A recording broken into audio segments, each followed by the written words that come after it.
अज्ञानतिमिरान्धस्य ज्ञानाञ्जनशलाकया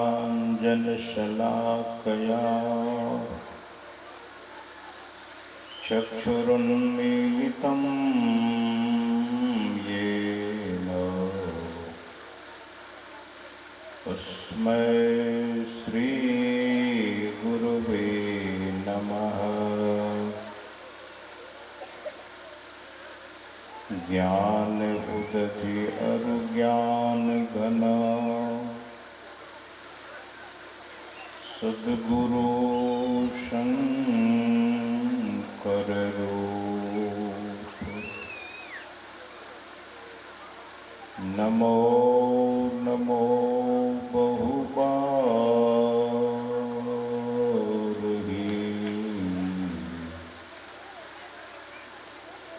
सकल सुपूज्यन भूप। मूकं करोति वाचालं पंगुं लंघयते गिरिं यत्कृपातमहं वन्दे परमानंदमाधवम्।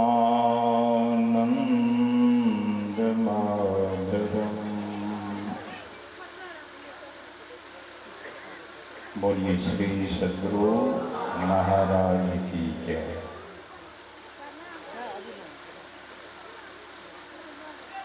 प्रातः स्मरणीय अनंत से विभूषित परमाराध्य परम पूज्य पाद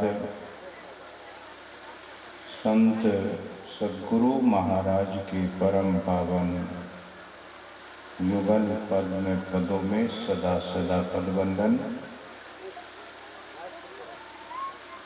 मंच पर उपस्थित मुद मंगलमय पूज्य साधु समाज, विद्वत समाज, सत्संग में समुपस्थित परम सम्माननीय सत्संग प्रेमियों, सदात्माओं, भक्तिमती माताओं एवं करुणामयी बहनों,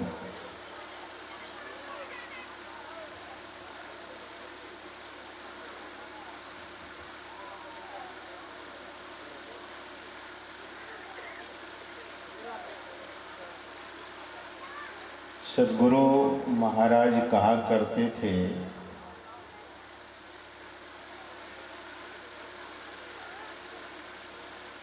जाड़े के दिनों में लोगों को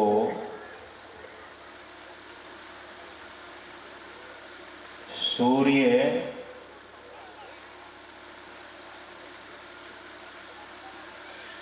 की ताप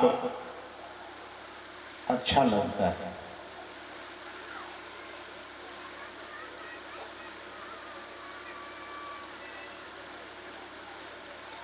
धूप निकलती है तो लोग धूप में बैठना पसंद करते हैं।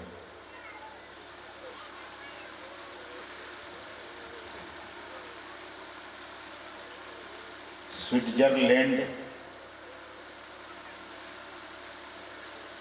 और ग्रीनलैंड भी है।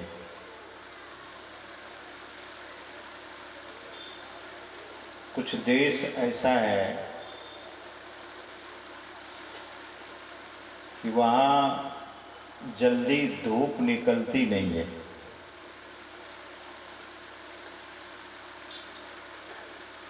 जो नॉर्थ पोल के पास देश है,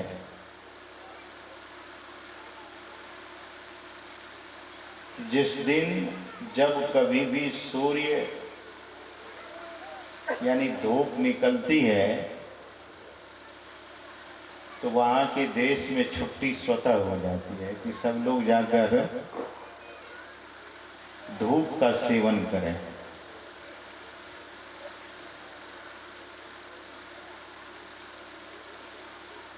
सूर्य को उससे कोई फायदा नहीं होता।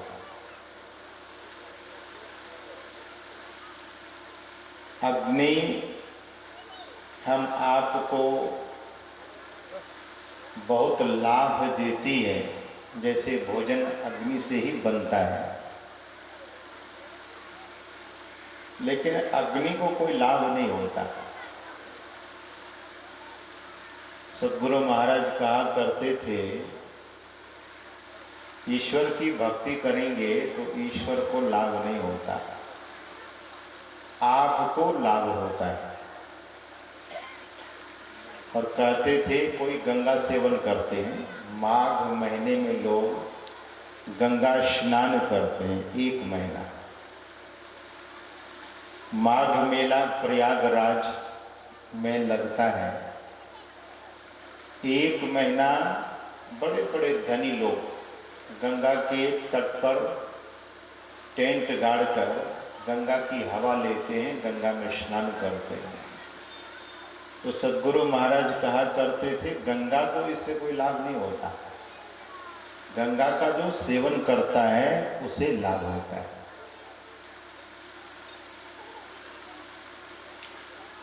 परमात्मा की भक्ति जो करेंगे उसको लाभ होगा।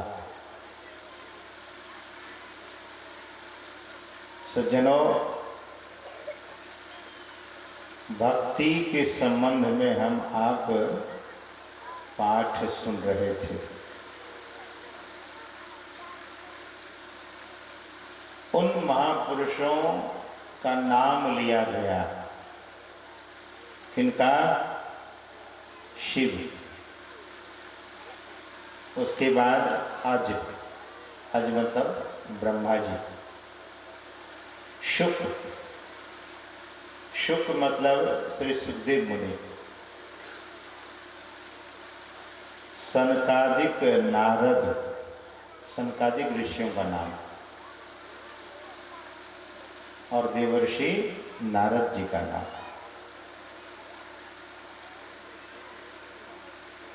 यहाँ पंक्ति पूरी हो जाती है, इसीलिए गोस्वामी जी रुक जाते हैं और क्या कहते हैं, जे मुनि और जो भी मुनि हुए, जितने मुनि हुए जो ज्ञान में विशारद हैं, जे मुनि, ऐसे जितने मुनि हो गए सभी ज्ञान में निष्णात हैं।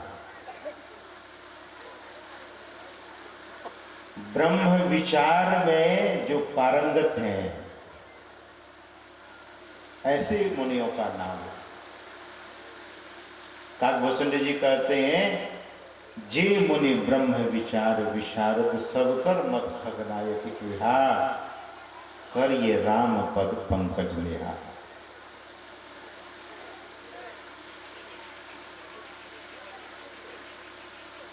मुझे भी खुशी होती है जब युवान भाई बहन बैठकर सत्संग सुनते हैं।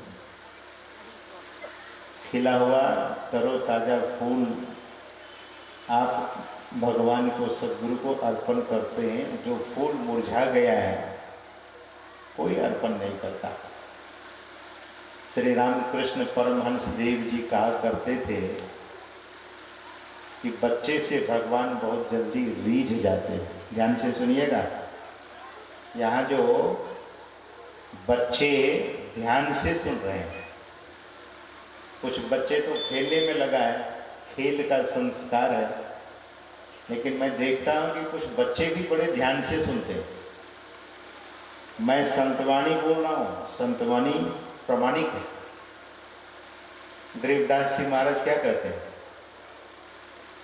सतवादी सब संत है, आप आपने धाम आजिज की अरदास है, सकल संत प्रणाम, सतवादी के चरणों की सिर पर डारो धूल, 84 निश्चय मिटे पहुंचे तख्त हजूर। सतवादी की बात सुना रहा हूं। ऐसे वैसे की बात नहीं है, उन महापुरुषों की बात को सुना रहा हूं। और उन महापुरुषों की बात को, उनकी वाणी को, उनके वचन को जो आनंद मन से सुन लेते हैं, उनका मोक्ष का द्वार खुल जाता है। सुनने का ही महत्व है।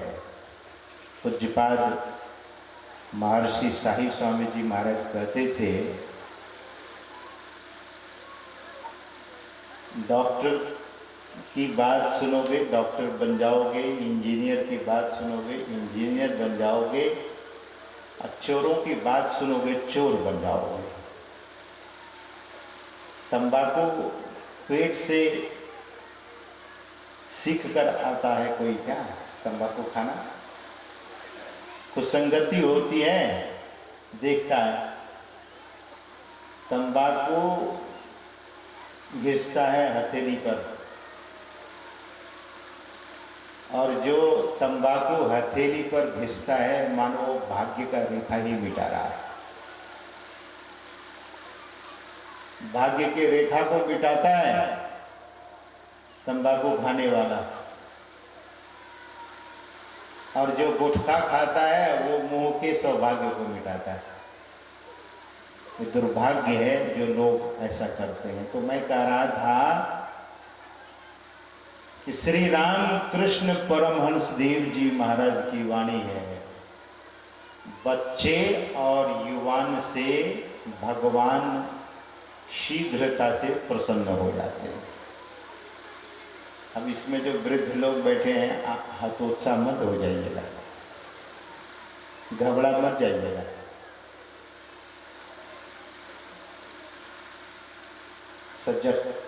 सज्जनों, मुख्यता और विशेषता है हम सबों के भाव का। भाव कैसा है? भाव कितना है? भाव से भरे हैं क्या? जीवन को भाव से भरना चाहिए। जिसके भीतर में जितना भाव है,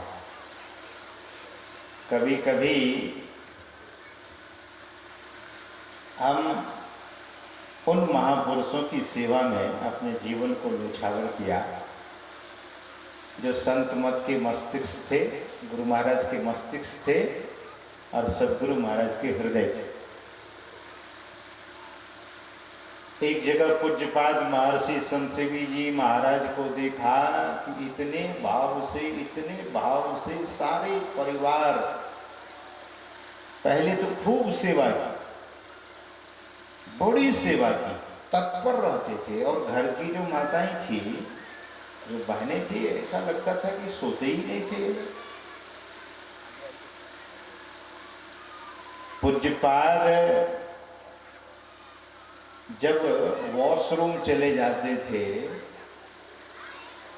तो उतनी ही देर में जो माँ थी, बेटी थी, बहुरानी थी, उनके रूम में झाड़ू पोछा लगाकर बिल्कुल तैयार कर देती थी। इतनी सेवा की, बड़े भाव से जाने लगे। जब पूज्यपाद की विदाई होने लगी,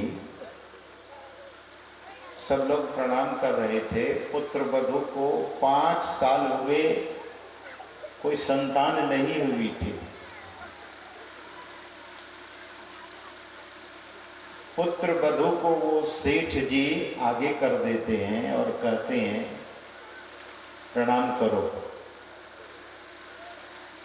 और वो बहुरानी जब आगे हुई, पूज्यपाद को प्रणाम की,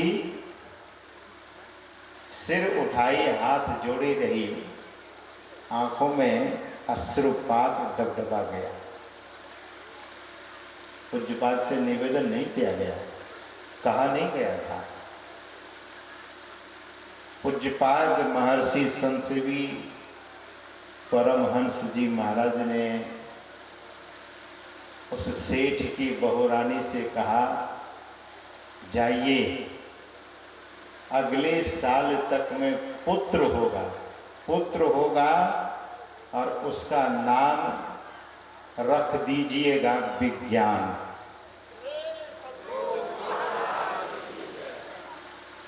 बहुत बाद मैं जब सत्संग करने गया था उस शहर में,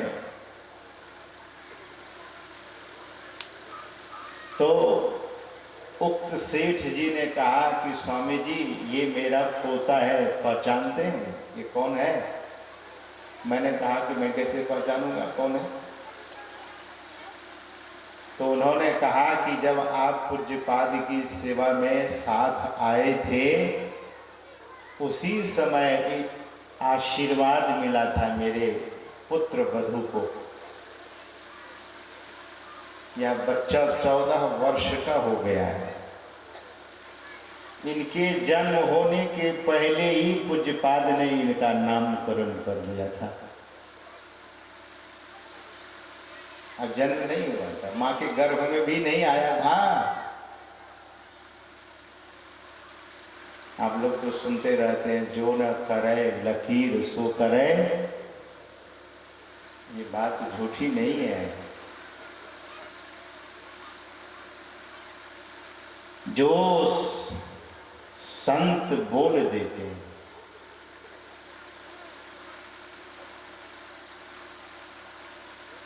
पलटू सोई बात ठीक है, वही बात ठीक है।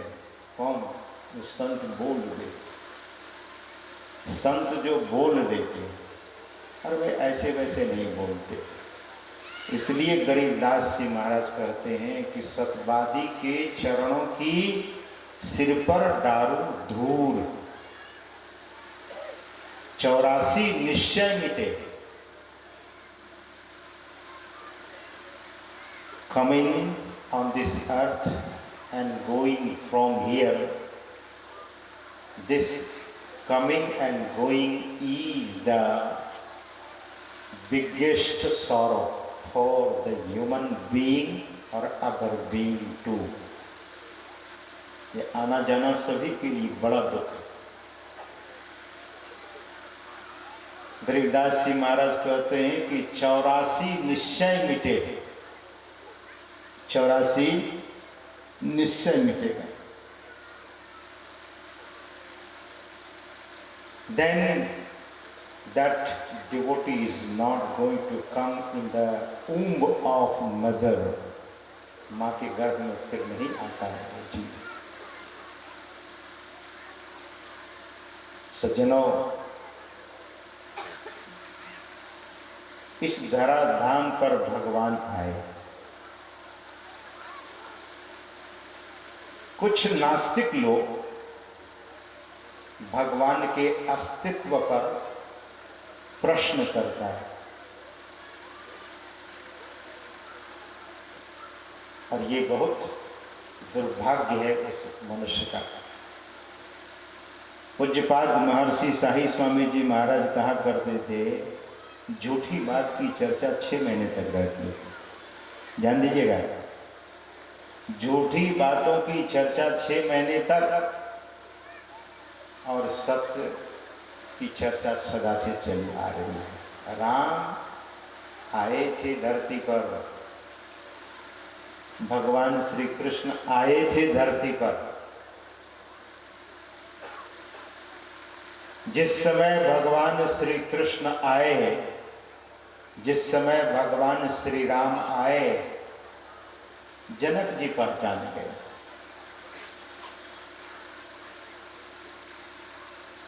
जनक जी पहचान गए। राजा दशरथ कुछ पहचानने में देरी हो गई, इसलिए राउर गए सुरधाम, देवलोक में गए, स्वर्गलोक में गए। सज्जनों,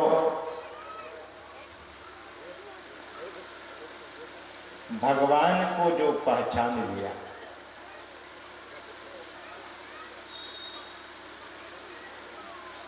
भगवान के पास एक धोबी अयोध्या में थे जो भगवान को कहा कि भगवान को बदनाम कर दिया, नहीं पहचान सके। भगवान को शूर्पणखा नहीं पहचान सकी, नहीं पहचान सकी। नारी तो कौशल्या भी थी, पहचान ली। भगवान को बहुत राक्षसों ने देखा, नहीं पहचान सका, और बड़े बड़े योगी लोग पहचान गए। भगवान श्री कृष्ण जब अवतार ग्रहण करते हैं तो जाते हैं गुरुकुल में पढ़ने के लिए, जहां से विद्या निकली है।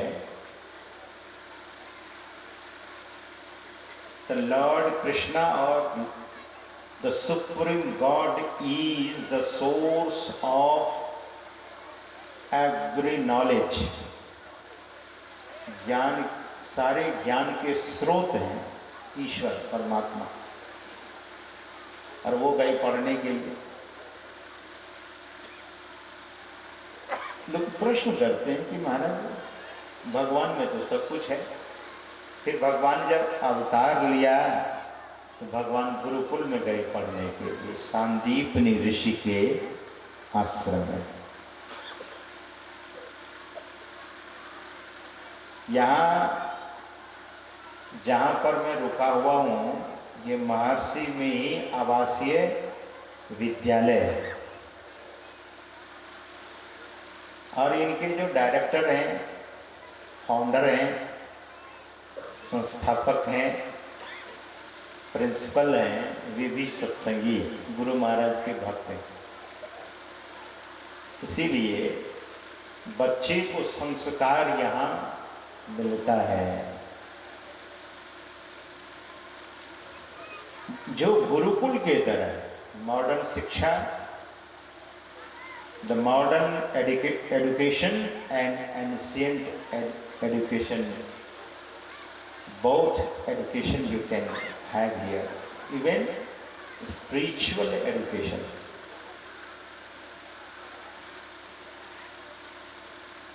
विद्यालय में सिलेबस में ऐसा विशेष है जहाँ से बच्चे प्रेरित हों।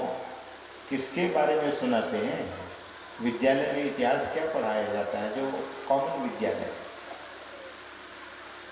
क्रूर लोगों का इतिहास पढ़ाइए, उससे सावधानी होगी। लेकिन मैं तो समझता हूँ कि विद्यालय में संत महापुरुषों का भी चरित्र पढ़ाया जाता तो बड़ा अच्छा होता। सारे संतों का चरित्र, कुछ संतों का पढ़ाया जाता है, तो ये सब अध्यात्म जीवन में जितना होगा मनुष्य उतना ही सुखी होगा। देखिए, शरीर रहने वाला नहीं है। Everyone is knowing that this perishable body, the human body, is not going to be here on this earth. ये रहने वाला नहीं है, लेकिन रहने वाले हम आप हैं इसमें। तो हम आप जो रहने वाले हैं उसका नाश नहीं होता। गोस्वामी जी क्या कहते हैं? जीव अविनाशी। ये जीव अविनाशी है। चेतन अमल सहज सुख राशि।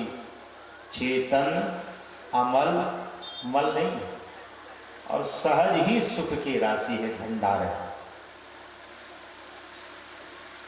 जिनको अध्यात्म ज्ञान हो जाता है तो संसार में सफलता मिलती है, तो फिर वो सफलता पाकर के अहंकारी नहीं होता है। असफलता नहीं मिलती है 1%, तो दुखी नहीं होता है। यही अध्यात्म की विशेषता है। This is the greatness of the spiritual knowledge.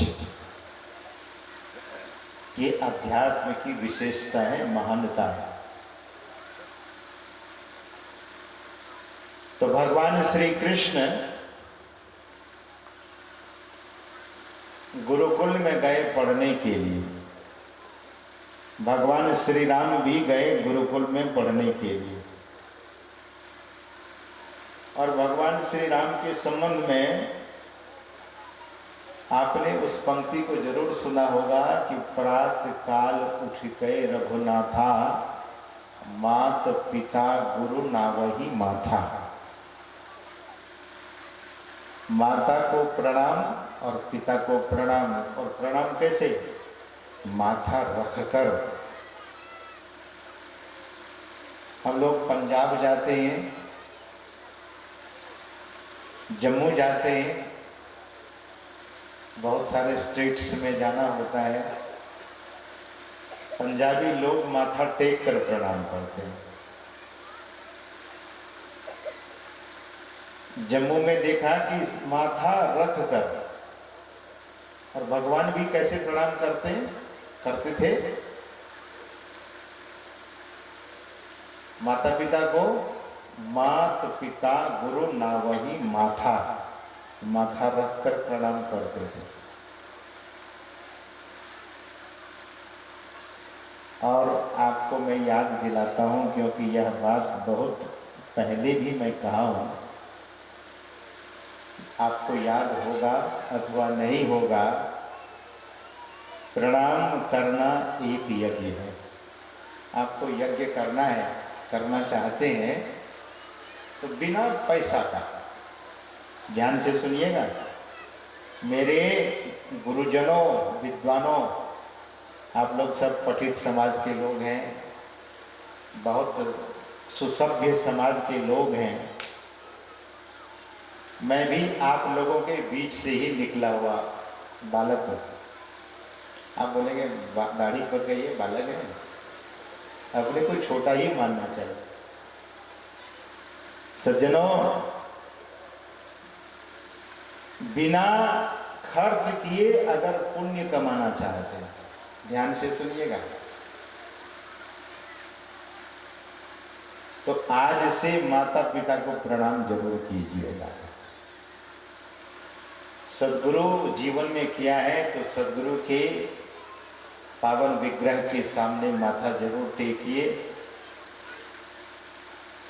सद्गुरु के चरण में 68 तीर्थ है, 68 तीर्थ गुरु चरण परवी होत अखंड, सहजो ऐसा धाम नहीं सकल अंड ब्रह्मांड।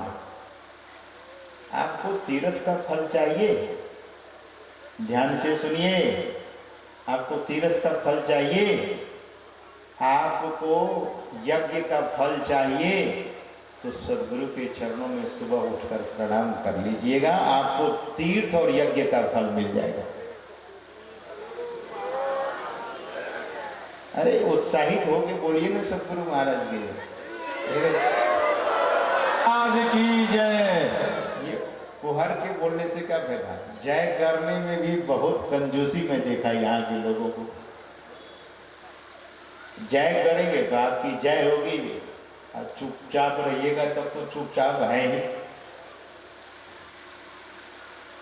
68 तीर्थ का फल और एक यज्ञ का फल। गरीबदास जी महाराज कहते हैं, एक यज्ञ है हवन की, दूजी यज्ञ है ध्यान है, एक यज्ञ है धर्म की, दूजी यज्ञ है ध्यान, तीजी यज्ञ है हवन की, चौथी यज्ञ प्रणाम। ये प्रणाम चौथा यज्ञ है। सद्गुरु के चरणों में 68 तीर्थ है, ये मुख्य तीर्थ है। माता पिता जिसने जन्म दिया है उस माता पिता को भी प्रणाम कीजिए। लेकिन आजकल लोग क्या करते हैं, माता पिता को दुत्कारते हैं, माता पिता कुछ नहीं। कभी कभी तो हमने सुना, कभी कभी हमने ये सुना, पिता ने कहा माता ने कहा कि तुझे हमने जन्माया, पाला, पोसा, तो मेरी सेवा करनी चाहिए, मेरी बात माननी चाहिए। तो बेटा ने कहा कि तुमने अपना शौक पूरा किया, मेरा इसमें क्या है। ये है नास्तिक बेटा। कल ये सत्यनारायण बाबू के सहयोगी हैं सदानंद जी, श्री सदानंद जी कॉन्ट्रैक्टर हैं, अपने घर पर ले गए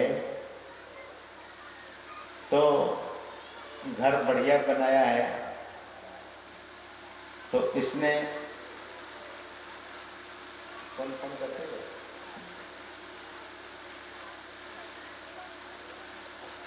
मैं तो कहीं कहीं फोन करते देखा तो बोलना ही छोड़ दूंगा।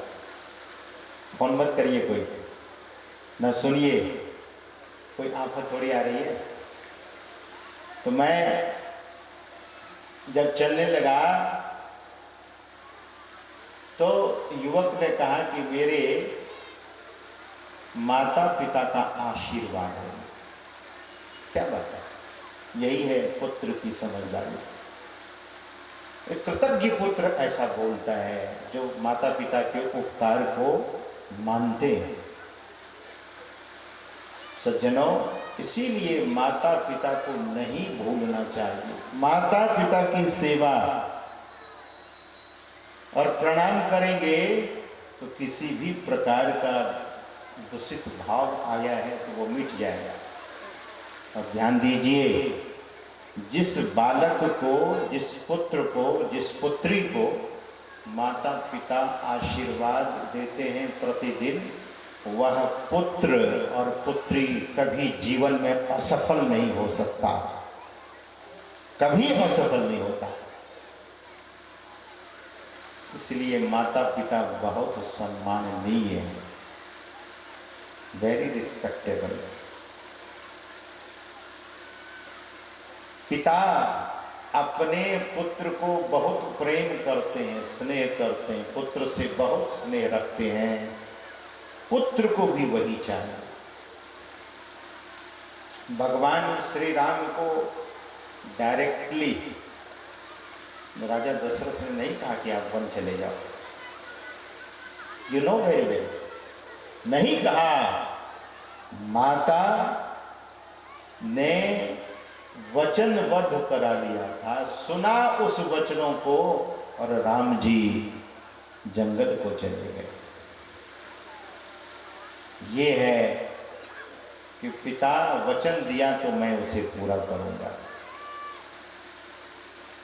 और आप में बहुत शक्ति है, अगर लगन है, समर्पण है। ध्यान से सुनिएगा, मैं खास करके युवान भाई बहन से कह रहा हूं, उस पुत्र से कह रहा हूं और उस पुत्री से कह रहा हूं, अगर आप में सच्ची लगन है, मेहनत आप करते हैं और साथ साथ सद्गुरु ईश्वर की आराधना करते हैं, तो सफल नहीं होंगे। कौन रोक सकता है? जब आशीर्वाद मिला है, मेहनत है, लगन है, समर्पण है, फिर असफलता की बात ही नहीं हो सकती है। ये वही लोग असफल होते हैं जिसके मन में संशय बना होता है, होगा कि नहीं होगा। इसीलिए मेहनत कीजिए। बाबा देवी, इस बात को मैं इसलिए कह रहा हूं कि बाबा देवी साहब कहा करते थे, 40 वर्षों के अंदर अपने को बिल्कुल सेटल डाउन कर लो, अपने को योग्य बना लो, इतनी कमाई कर लो कि आगे जाकर ईश्वर के भजन को करते रहना, मस्ती से, मौज से, आनंद से। यहाँ तो 80 वर्ष भी हो गया, तब भी मैंने देखा दुकान की गद्दी पर बैठे हैं, हाथ कांप रहा है और गद्दी पर बैठे हैं, है लक्ष्मी, है धन, है धन। अब क्या है, कहाँ ले जाओगे बाबा, कहाँ ले जाएंगे? मूढ़ जना धनागम तृष्णा, धन आगमन की तृष्णा, धन आगमन। ये मूढ़ कौन? उस वृद्ध व्यक्ति को भगवान शंकराचार्य ने कहा, धनागम तृष्णा कुरु सद्बुद्धि मनसि वितृष्णा, यल्लव से निज कर्मोपात्तम वित्तम तेन विनोदय चित्तम। वित्तम तेन विनोदय चित्तम, यह चित्त धन के विनिमय में लगा रहता है, विनोद में लगा रहता है। अब वृद्ध हो गए, वृद्धावस्था में नहीं, युवा अवस्था में धन कमाइए, वृद्धावस्था में भोगिए, वृद्धावस्था में धन का आनंद लीजिए। सज्जनों, भगवान श्री कृष्ण की बात मैं सुना रहा था। जाना भी है, 5:02 हो गया है, भजन कीर्तन भी होगा।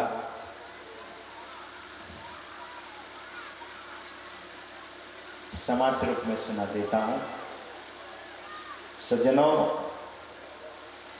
भगवान श्री कृष्ण के सहपाठी थे सुदामा जी। आज की भाषा में क्या बोले, क्लासमेट, क्लासमेट, साथी। सुदामा जी ब्राह्मण घर से थे और भगवान श्री कृष्ण यदुवंश से थे, यदुवंशी थे। दोनों की मित्रता बहुत प्रगाढ़ थी। मित्रता किसी से कोई करे तो फिर छल न करे, कपट न करे।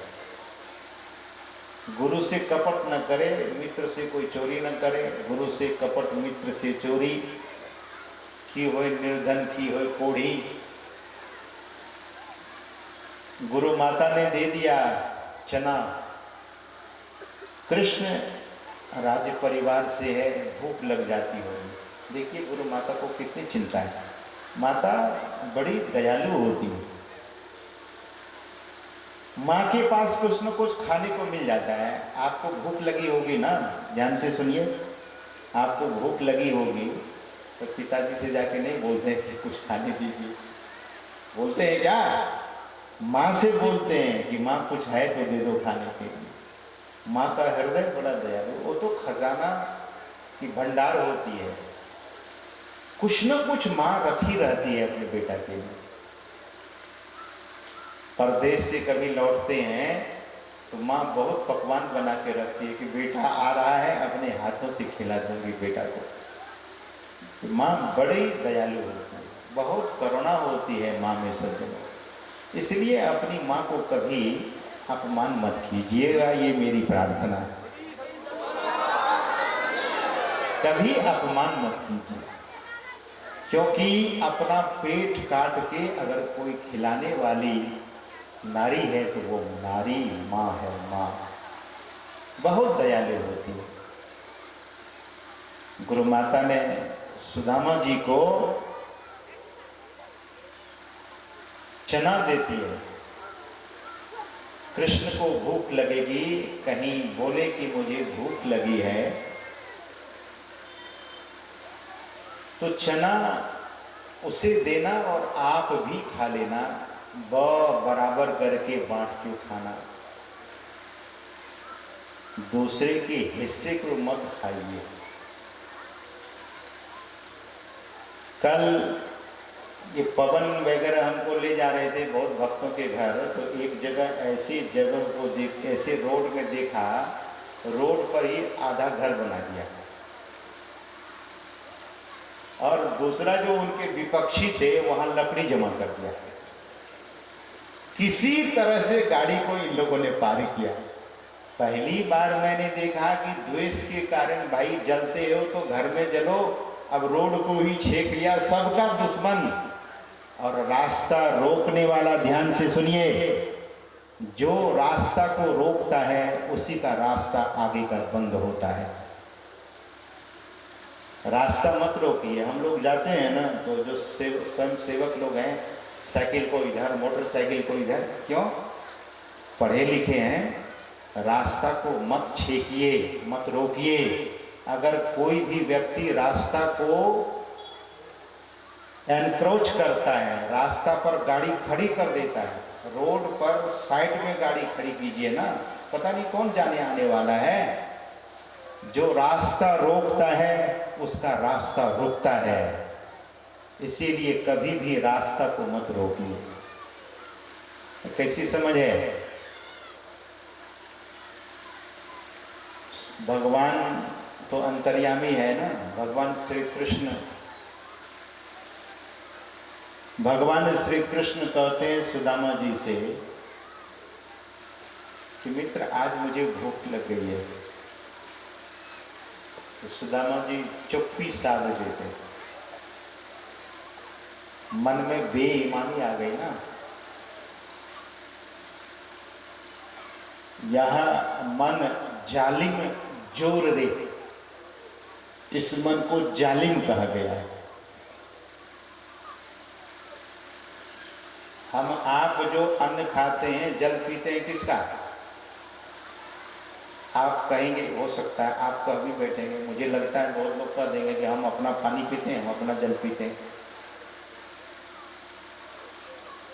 अपना नहीं पीते हैं, वो तो ईश्वर की कृपा से आपके घर में आया हुआ है, आपका प्रारब्ध वैसा है। अन्न जल साहिब रूप है, क्षुधा तृषा है।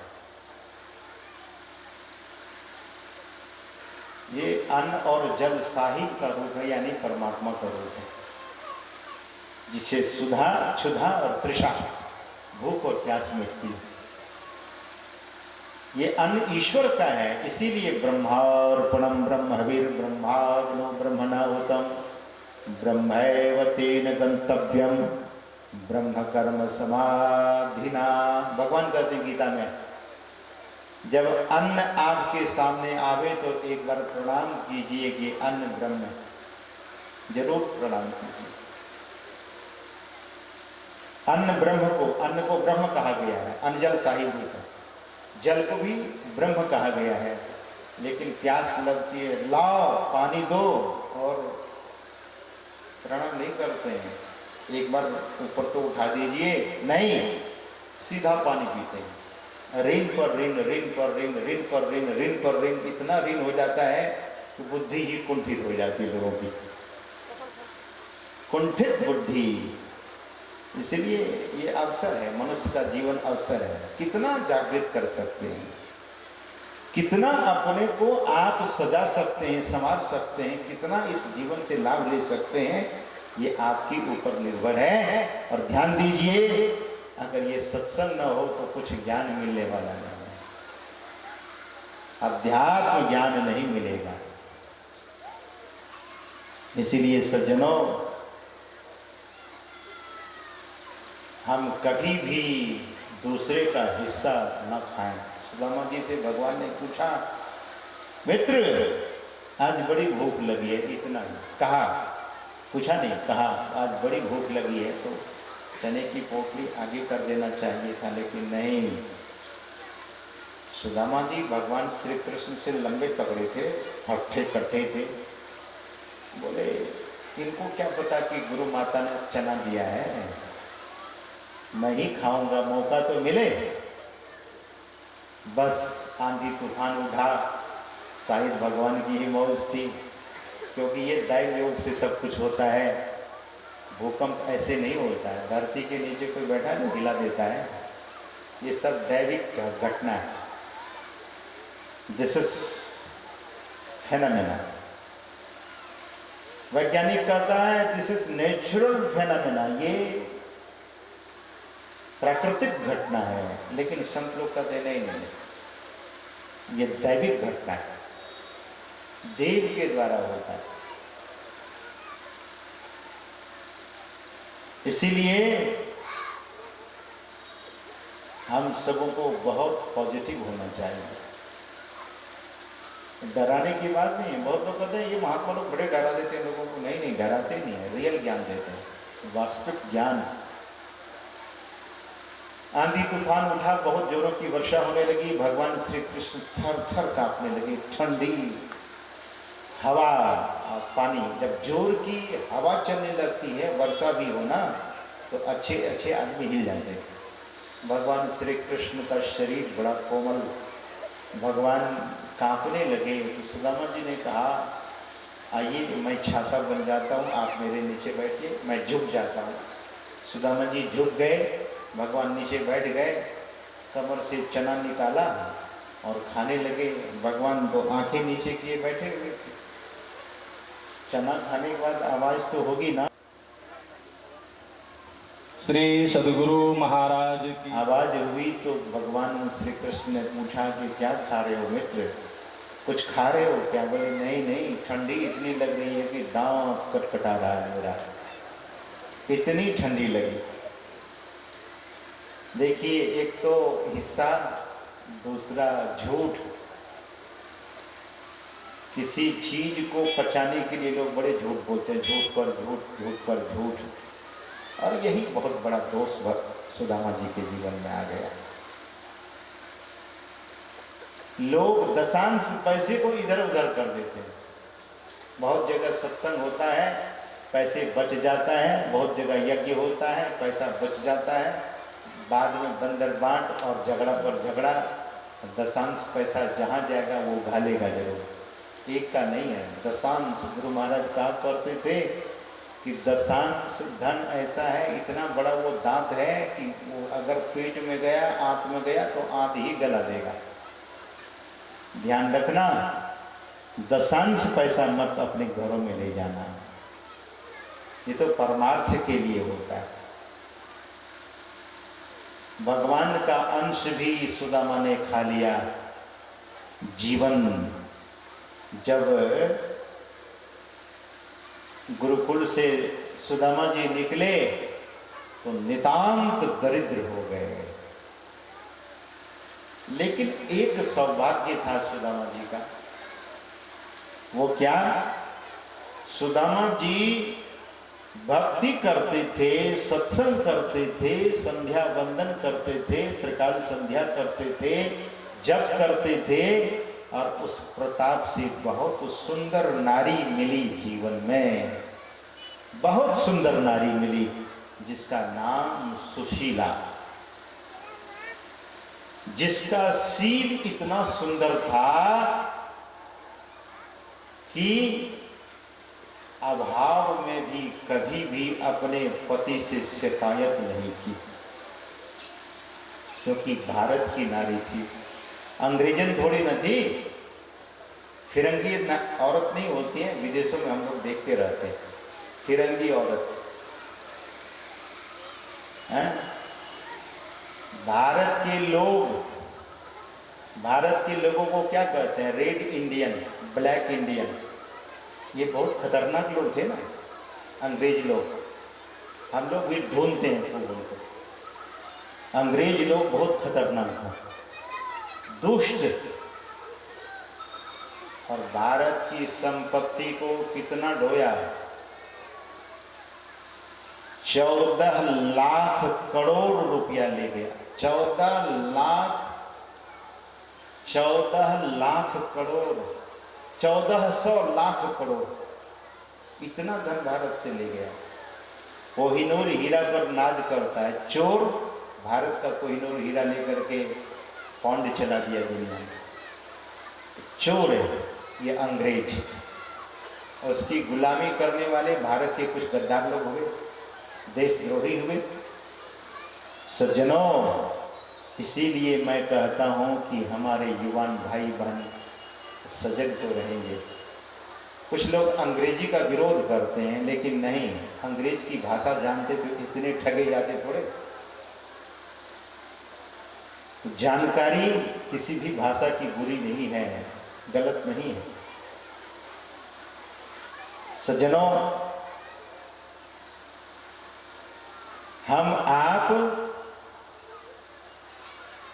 एक बात हमेशा ध्यान में रखें कि भारत की नारी बहुत संस्कारी होती है, और ये फिरंगी जो ब्रिटेन की, ब्रिटानिया जो भी कहिए, ये अंग्रेज कैसे होते हैं, बड़े गंदे। एक औरत 50 शादी करती है, लेकिन सुशीला कैसी थी, भारत की नारी कैसी, पति दरिद्र होते हुए पर भी कभी शिकायत नहीं की, और शिकायत नहीं की इसीलिए एक दिन सुदामापुरी की रचना हो गई। जैसे द्वारिकापुरी वैसे सुदामापुरी हो गई। ये सुशीला के का सहन शक्ति, नारी दरिद्र व्यक्ति को भी अमीर बना सकती है यदि उसमें भक्ति का बल है, सदाचारी है, शीलवती है, तो नारी निश्चित रूप से लक्ष्मी को पकड़ कर ले आएगी घर में, और आना पड़ेगा लक्ष्मी माता को। नारी में ऐसी शक्ति होती है सज्जनों, और भारत की नारी ऐसी है। इसीलिए हमारा देश, भारत देश को क्या कहा जाता है, भारत माता की। ये भारत माता है सज्जनों, भारत पिता नहीं है, ध्यान रखिएगा। जितने पिता लोग बैठे हैं सब लोग भारत माता की जय। कुछ उल्लू लोग हैं, कुछ ऐसे नेता हैं जो भारत माता की जय नहीं बोलते हैं, वंदे मातरम नहीं बोलते हैं। क्यों? अरे इस माता को प्रणाम, जो ये माँ प्रणाम योग्य है, ये माता प्रणम योग्य है। यहाँ की माता बहुत कुछ दी है, ऐसी माता भारत की सारी माता वंदनीय है। माता की भूमिका बहुत घनी रही है और बहुत सशक्त रही है, इसीलिए भारत माता की जय हम लोग बोलते हैं, और बोलना चाहिए, गर्व से बोलना चाहिए भारत माता। सज्जनों, भारत का इतिहास ऐसा है। सुशीला कभी शिकायत नहीं की। सुशीला पति के साथ ध्यान में बैठती है, भजन करती है। पति जब हरि चर्चा करते हैं, यानी सुदामा जी जब भगवत चर्चा करते हैं तो ध्यान से सुनती है। जब भगवान श्री कृष्ण के बारे में सुदामा जी बोलते थे कि कृष्ण मेरे मित्र हैं, तो सुशीला के आंखों से अश्रुपात। कहाँ द्वारिकाधीश और कहाँ अकिंचन ये ब्राह्मण। लेकिन ध्यान दीजिए, भगवान उनकी प्रार्थना को नहीं सुनते थे, सो बात नहीं है। हृदय की गहराई से, सच्चे हृदय से, सच्चे मन से जो प्रार्थना करते हैं उसकी प्रार्थना सुनी जाती है। और सुदामा जी की भी, सुशीला की भी प्रार्थना सुनी गई। साक्षात श्री हरि नारायण सुदामा जी के घर पर आ गए। सुदामा जी भिक्षा मांगने गए थे, सुदामा जी के घर पर आ गए और कृष्ण बन करके नहीं आए, सन्यासी साधु बन करके आए। भगवान सन्यास वस्त्र धारण करके आए। सोचिए जरा, हमारे यहाँ एक सेवक, उनको मैं लाल कपड़ा दिया, ये गैरिक नहीं, लाल कपड़ा, ये लाल कपड़ा होता है रेड कलर, उनको दे दिया। हमको किसी ने दिया तो मैं कहा कि लाल कपड़ा तो नहीं पहनते, हम लोग तो गैरिक वस्त्र पहनते हैं। ये हालेश्वर बाबू बोलते रहते हैं गैरिक पटधारी, तो गैरिक कपड़ा पहनते हैं। उनको लाल कपड़ा दे दिया तो वो लाल कपड़े पहन लिए। बड़ा बड़ा धोती का पाड़ था, पहन करके गए उधर गांव में। तो लोगों ने कहा कि बाबा एक गिलास पी लीजिए, दूध हमारे यहाँ दे पी लीजिए, हमारे द्वार पर चरण रख दीजिए। बाद में लोग गौर से देखा तो बोले ये तो स्वामी जी के सेवक हैं। तो वो जब लौटे आश्रम तो उन्होंने कहा कि नकली साधु बना तो इतना सम्मान है, असली बनेंगे तब कैसा सम्मान होगा। सदगुरु महाराज की जय। सज्जनों, भगवान श्री नारायण सन्यास वेश पहन लेते हैं और सुदामा जी के यहाँ आते हैं। भिक्षा का पात्र हाथ में लेकर सुशीला माता से भिक्षा मांगते हैं। भिक्षाम देही देवी। सुशीला ने देखा कि हमने बहुत साधु महात्माओं का दर्शन किया, लेकिन ऐसा तेज से भरा हुआ, जिसके चेहरे से लगता है कि सूर्य की रोशनी निकल रही है, ऐसे साधु तो देखा ही नहीं। और भगवान ने जब सुशीला को देखा, ध्यान से सुनिएगा, भगवान जब सुशीला को देखा तो भगवान मन ही मन सोचते हैं क्या? भगवान सोचते हैं कि रुक्मिणी के चेहरे में भी इतना तेज नहीं है जितना तेज सुशीला के चेहरे में। रुक्मिणी तो 56 प्रकार की व्यंजन खाती थी, लेकिन सुशीला सूखे आटे की रोटी खाती थी। फिर भी सुशीला के तेज के सामने रुक्मिणी जी का तेज भी फीका था। क्यों? कि शीलवती थी, पति का आदर करती थी। आजकल तो पत्नी कहती है हम किसी से, अरे आप लोग जानते हैं, हम किसी से कम नहीं। पति तो पति होते हैं, पति का सम्मान कीजिए, और पति को भी चाहिए कि अपनी पत्नी का सम्मान करें। आजकल ये बात ज़्यादा होती जा रही है। युवक युवान में, युवकों में, युवती में ये लड़ाई आजकल बहुत चलती बराबर की। क्यों? बोलती हम भी पढ़े लिखे हैं, आई एम एजुकेटेड। नहीं, आपकी शिक्षा बराबरी के लिए नहीं है। शिक्षा पाए हैं सम्मान देने के लिए। ध्यान से सुनिएगा, शिक्षा पाए हैं सम्मान देने के लिए, सम्मान लेने के लिए। Give respect, you will get respect. Automatically you will get respect. सम्मान दीजिए, सम्मान मिलेगा।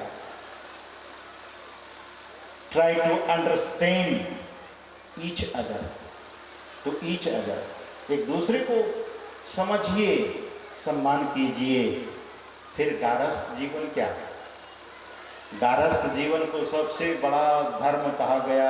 बाबा देवी साहब से पूछा गया कि सबसे बड़ा धर्म कौन सा है महाराज?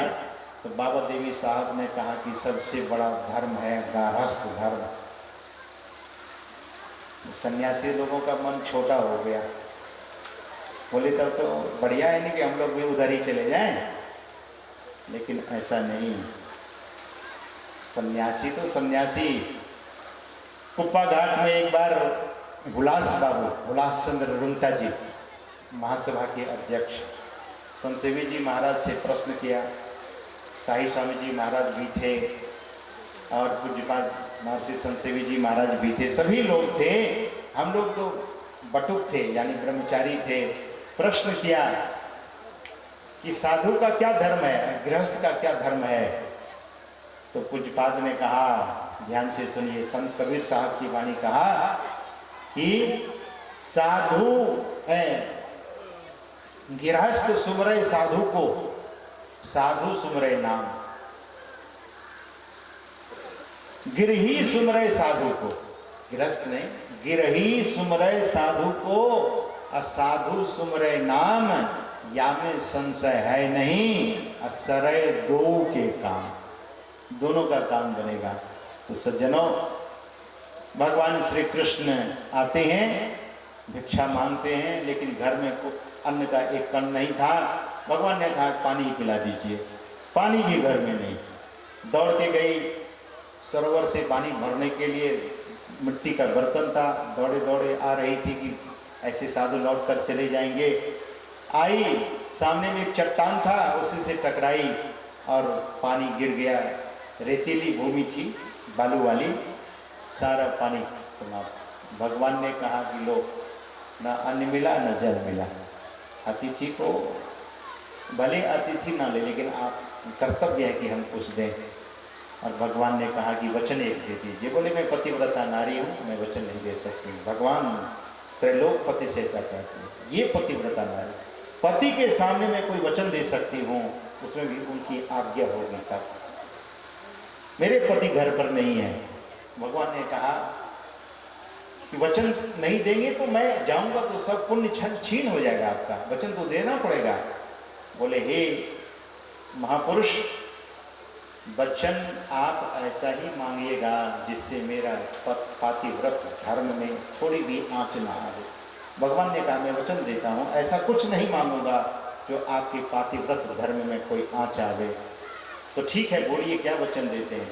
तो भगवान ने कहा कि आपके पति को द्वारिकापुरी भेज दीजिएगा। भगवान ने याद किया, भगवान ही ऐसा बोल रहे क्योंकि सन्यासी के वेश में थे, और ऐसा जब कहा गया तो वो वचन देती है। फिर उनके पति जाते हैं, आगे की कथा आप लोगों को मालूम ही है। फिर भी भगवान के द्वार पर जब गए तो भगवान ने अपने अश्रुपात से उनके चरणों को धोया है। मैं संक्षेप में सुना रहा हूँ, समय अधिक हो गया है।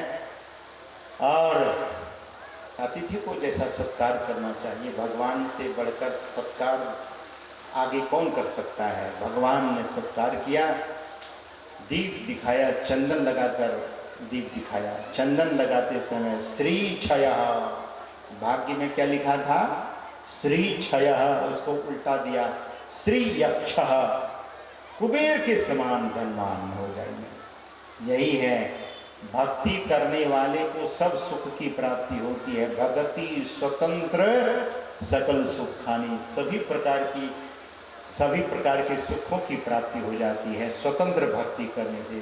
परतंत्र भक्ति के संबंध में स्वामी बोधानंद जी महाराज आपको सुना ही रहे थे कि भस्मासुर की भक्ति बेकार हो गई। ऐसे बहुत लोगों की भक्ति बेकार हो जाती है।